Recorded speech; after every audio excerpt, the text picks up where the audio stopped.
فتح مکہ کے بعد بہت سے قبائل نے اسلام قبول کر لیا، لیکن حوازن اور بنو ثقیف کے قبیلوں نے چند اور قبائل کو اپنے ساتھ ملا کر 4000 کا لشکر تیار کیا اور مسلمانوں سے زور آزمائی کا فیصلہ کیا۔ نبی کریم صلی اللہ علیہ وسلم کو ان کے ارادوں کی اطلاع ہوئی تو آپ نے اپنے ایک صحابی کو تحقیق کے لیے بھیجا۔ انہوں نے تصدیق کی، تب آپ نے مسلمانوں کو تیاری کا حکم فرمایا۔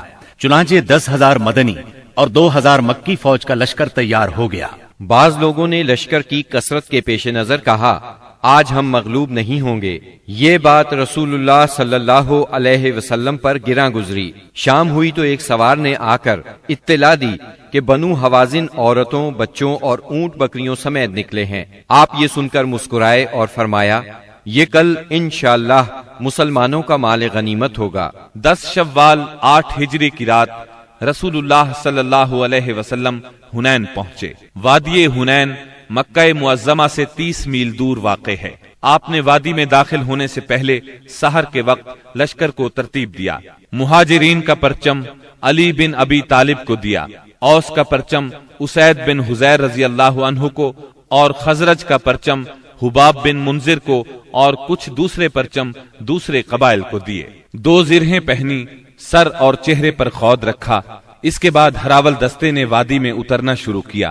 اسے چھپے ہوئے دشمن کی موجودگی کا علم نہیں تھا۔ ابھی وہ اتر ہی رہا تھا کہ اچانک دشمن نے ٹڈی دل کی طرح تیروں کی بارش کر دی۔ پھر دشمن مسلمانوں پر ٹوٹ پڑا۔ اس اچانک حملے سے ہراول دستے میں انتشار پھیل گیا۔ اس میں موجود مسلمانوں کے پاؤں اکھڑ گئے۔ جو لوگ پیچھے تھے وہ بھی انہی کے ساتھ ہو لیے۔ جہاں تک رسول اللہ صلی اللہ علیہ وسلم کا تعلق ہے تو نہ صرف یہ کہ آپ چند انصار اور مہاجرین کے ساتھ اپنی جگہ پر ثابت قدم رہے، بلکہ آپ دشمن کی طرف بڑھنے کے لیے اپنے خچر کو ایڑ لگاتے اور فرماتے جا رہے تھے، انا النبی لا کذب انا ابن عبد المطلب، میں نبی ہوں، جھوٹا نہیں، میں عبد المطلب کا فرزند ہوں۔ سیدنا عباس رضی اللہ عنہ نے آپ کے حکم پر مہاجرین اور انصار کو آواز دی۔ یہ آواز سنتے ہی ہر طرف سے مسلمان رسول اللہ صلی اللہ علیہ وسلم کے گرد جمع ہونے لگے، اور اللہ نے اپنے رسول اور مسلمانوں پر سکینت طاری کر دی اور ان دیکھا لشکر اتارا۔ چنانچہ مسلمانوں نے پلٹ کر حملہ کر دیا اور دھواں دار جنگ شروع ہو گئی۔ ایسے میں اللہ کے رسول صلی اللہ علیہ وسلم نے فرمایا، اب چولہا گرم ہو گیا ہے۔ پھر آپ نے ایک مٹھی میں مٹی لے کر ان کے چہروں پر ماری اور فرمایا، شاہت الوجوہ، چہرے بگڑ جائیں۔ اس مٹی سے ان کی آنکھیں بھر گئیں۔ اس کے بعد ان کی دھار کند اور ان کا کام پچھڑتا چلا گیا، یہاں تک کہ وہ پراگندہ ہو کر بھاگ نکلے، اور مسلمانوں نے مارتے کاٹتے ان کا پیچھا کیا۔ چنانچہ عورتوں اور بچوں کو پکڑ لیا اور بہت سے فوجیوں کو گرفتار کر لیا۔ اس دن سیدنا خالد بن ولید رضی اللہ عنہ کو بھی بہت زخم آئے۔ ادھر رسول اللہ صلی اللہ علیہ وسلم کے ساتھ اللہ کی عنایت دیکھ کر بہت سے مشرکین مسلمان ہو گئے۔ مشرکین بھاگے تو 3 گروہوں میں تقسیم ہو گئے۔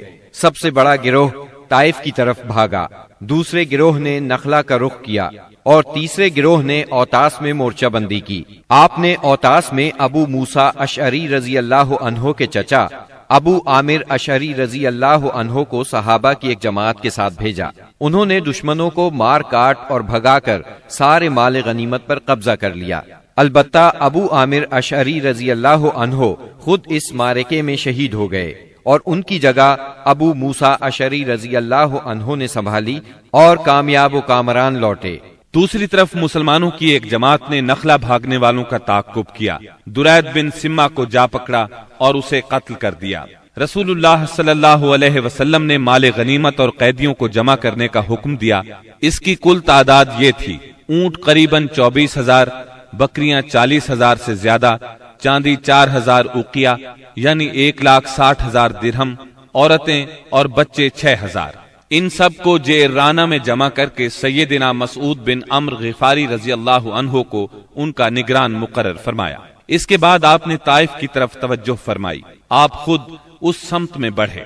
طائف مکہ سے 60 میل کے فاصلے پر ایک سرسبز پہاڑ کے دامن میں واقع ہے۔ آپ نے طائف کا محاصرہ کر لیا۔ یہ محاصرہ 20 دن تک جاری رہا۔ لیکن شہر فتح نہ ہو سکا۔ محاصرہ چھوڑ کر آپ جعرانہ کے مقام پر تشریف لائے۔ یہاں مال غنیمت ذخیرہ کیا گیا تھا۔ رسول اللہ صلی اللہ علیہ وسلم طائف سے جعرانہ واپس آ کر 10 دن سے زیادہ ٹھہرے رہے۔ مال غنیمت تقسیم نہ فرمایا۔ آپ کو انتظار تھا کہ حوازن توبہ کر کے آ جائیں اور اپنے مال اور قیدی واپس لے جائیں، لیکن جب وہ نہ آئے تو آپ نے مال غنیمت میں سے خمس یعنی 5واں حصہ نکالا اور تالیف قلب کے لیے کمزور اسلام والوں کو عطا فرمایا۔ کچھ ایسے لوگوں کو بھی دیا جو ابھی تک مسلمان نہیں ہوئے تھے، تاکہ ان کی نظروں میں اسلام محبوب ہو جائے۔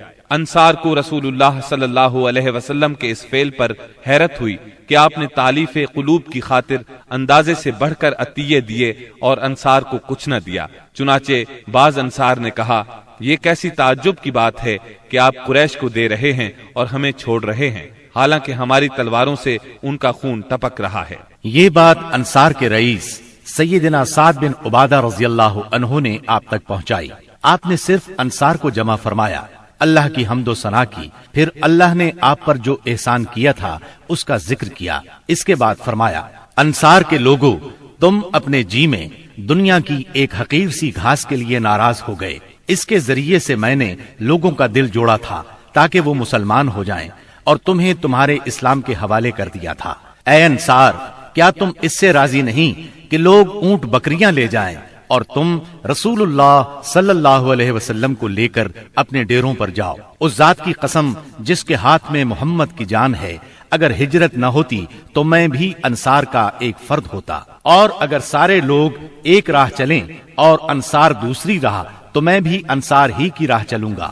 اے اللہ، انصار پر رحم فرما، انصار کے بیٹوں پر رحم فرما اور انصار کے پوتوں پر رحم فرما۔ اس پر لوگ اس قدر روئے کہ داڑھیاں تر ہو گئیں اور کہنے لگے، ہم راضی ہیں کہ ہمارے حصے اور نصیب میں رسول اللہ صلی اللہ علیہ وسلم ہوں۔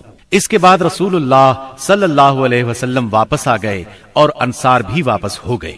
بنی سعد کے ایک سردار زہیر نے آگے بڑھ کر عرض کیا، بنی سعد سے آپ کا رضاعت یعنی دودھ کا رشتہ ہے اور وہ آپ سے مہربانی کی امید رکھتے ہیں۔ اس پر آپ نے عبد المطلب کی اولاد کے حصے کے غلام اور باندیاں آزاد کر دی۔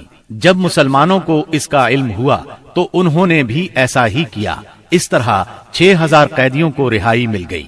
مال غنیمت کی تقسیم سے فارغ ہو کر رسول اللہ صلی اللہ علیہ وسلم نے عمرے کا احرام باندھا۔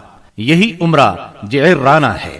عمرے سے فارغ ہو کر مدینہ واپسی کی راہ لی اور ذیقعد میں 6 دن یا 3 دن باقی تھے جب آپ مدینہ منورہ پہنچے۔ محرم 9 ہجری میں مدینہ منورہ خبر پہنچی کہ بنو تمیم قبائل کو جزیہ نہ دینے پر اکسا رہے ہیں۔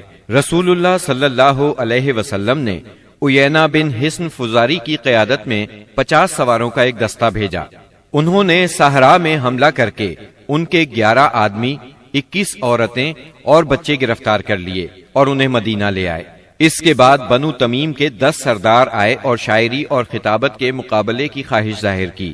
چنانچہ ان کے خطیب اتارد بن حاجب نے خطبہ دیا۔ اس کا جواب سیدنا ثابت بن قیس رضی اللہ عنہ نے دیا۔